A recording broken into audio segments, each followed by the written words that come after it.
ये वो रहनुमा है जो जुल्म को दूर करके इंसानियत को इंसाफ से भर देगा।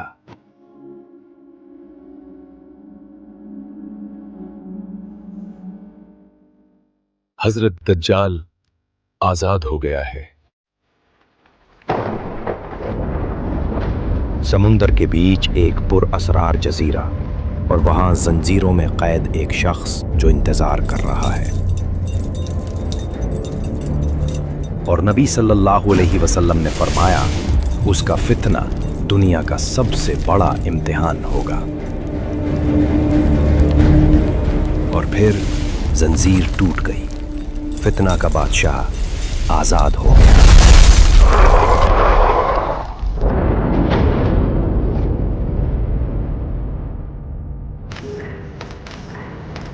वो जजीरा के कैद से निकला फितना समुंदर की लहरों की तरह दुनिया पर छा गया।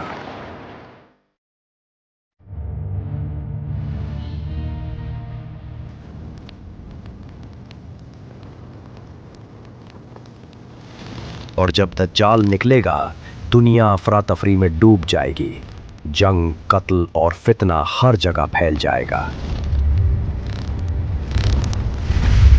मैं तुम्हारा रब हूं, मेरे हाथ में जन्नत भी है और दोज़ख भी। जो चाहे मैं तुम्हें अभी दिखा सकता हूं। और फिर उसने अपने आप को रब करार दिया। वो जन्नत और दोज़ख दिखाता, बारिश बरसाता और इंसानियत को गुमराह करता गया। देखो, मैं आसमान से बारिश बरसाकर तुम्हें रिज़्क देता हूं। कौन है जो मेरे जैसा कुदरत रखता है? लोगों ने हक भुला दिया और उस झूठे को अपना रब तस्लीम कर लिया। देखो, ये है दोज़ख की भयानक आग और सिर्फ मैं हूं जो तुम्हें इससे बचा सकता हूं, क्योंकि मैं तुम्हारा रहम रब हूं।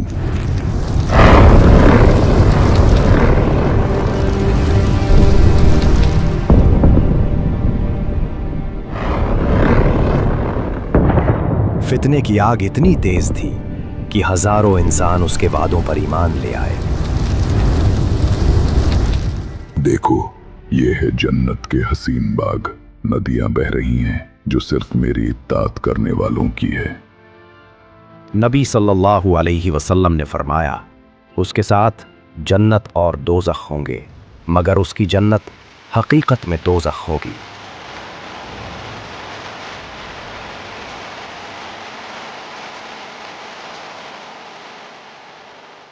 हमारा रब सिर्फ तू है, हमारा रब सिर्फ तू है, हमारा रब सिर्फ तू है, हमारा रब सिर्फ तू है, हमारा रब सिर्फ तू है, हमारा रब सिर्फ तू है। दुनिया भर में सवाल उठने लगे हैं, अगर ये शख्स वाकई दज्जाल है तो क्या अब वो लम्हा भी करीब है जिसका जिक्र नबी ने फरमाया था? क्या ईसा इब्ने मरियम अलैहिस्सलाम भी जल्द नाजिल होने वाले हैं? और फिर जब उसने सुना कि ईसा इब्न मरियम जल्दी नाजिल होने वाले हैं, उसके चेहरे का रंग उड़ गया और दिल में एक अजनबी खौफ उतर गया।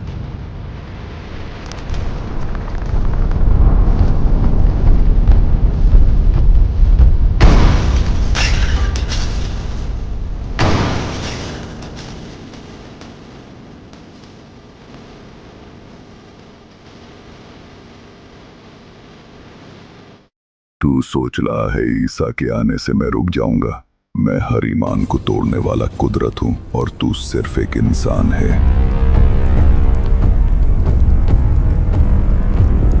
तैयार हो जाओ, फितना दज्जाल का इम्तिहान शुरू हो चुका है।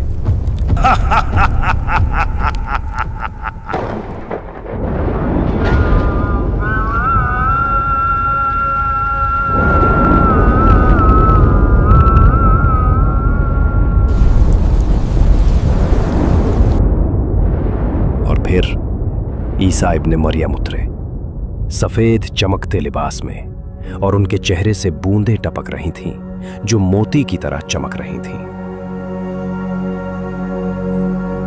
हजरत, आपकी हुजूरी से जुल्म का राज खत्म होगा और इंसानियत को सच और अमन मिलेगा। इमाम मेहदी, जो इंसान हक के रास्ते पर दुनिया को ले जाएगा, वही आप हैं। आइए नमाज अदा करते हैं।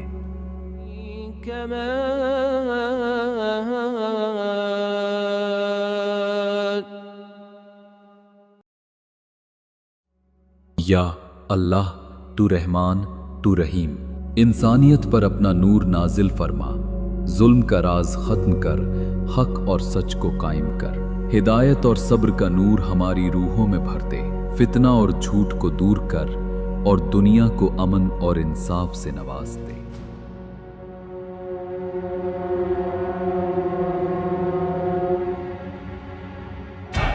और फिर सबसे बड़ी जंग का वक्त आ गया। ईसा इब्ने मरियम और दज्जाल एक ही मैदान में सामने खड़े थे।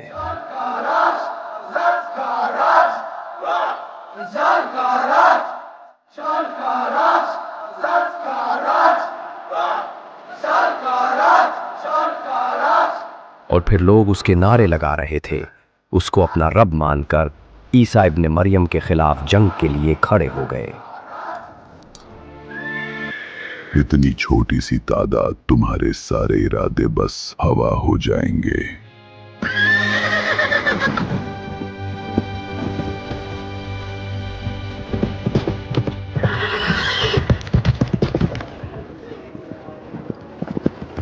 नबी सल्लल्लाहु अलैहि वसल्लम ने फरमाया, आदम से लेकर क़यामत तक इंसानियत पर दज्जाल से बड़ा फितना कभी नहीं आएगा।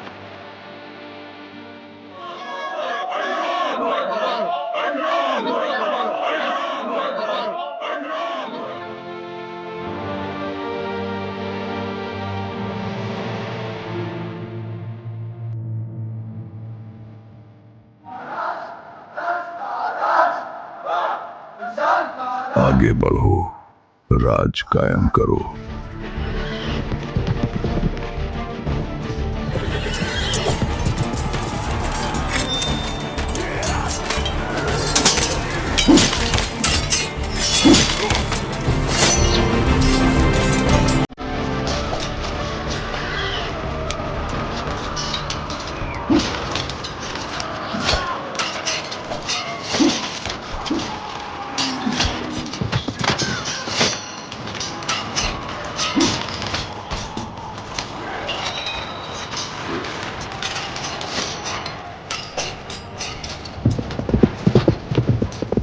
दज्जाल ने जैसे ही ईसा इब्ने मरियम को देखा, उसके झूठे दावे टूट गए और वो जंग के बीच से भाग निकला।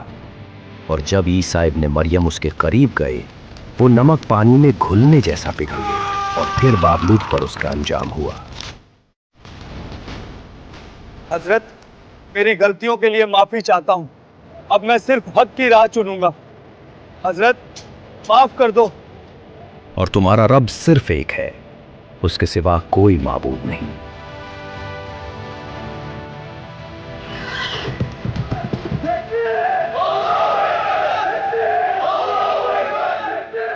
अल्हम्दुलिल्लाह, या अल्लाह, तू ही सबसे आला और तू ही इस कायनात का असल मालिक।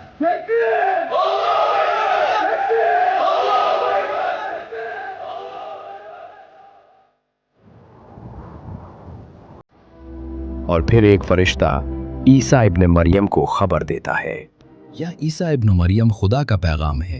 एक नया फितना उभरने को है। याजूज और माजूज की दीवार टूटने वाली है। वो जमीन पर फैलने वाले हैं। उनका तूफान सब कुछ लपेट लेगा।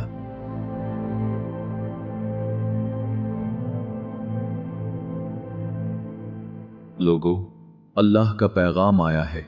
वो कौम जिसका जिक्र तुमने सुना था, याजूज और माजूज अब कैद से निकल चुके हैं और इंसानियत के लिए एक नया इम्तिहान लेकर आ रही है। भागो नहीं, ईमान के साथ चलना है। पहाड़ अल्लाह की पनाह बनेंगे तुम्हारे लिए। सब लोग पहाड़ पर जमा हो जाओ।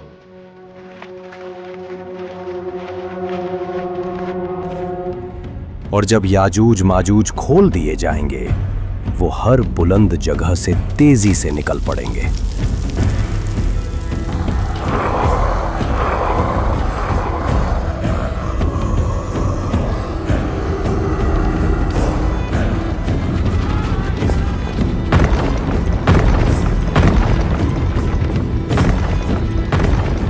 और जब रुकावट टूट गई, याजूज माजूज हर बुलंदी से उतरकर दुनिया पर छा गए। सब लोग जमा हुए तूर पर बैतुल मुक़द्दस के करीब अल्लाह की पनाह के साए तले।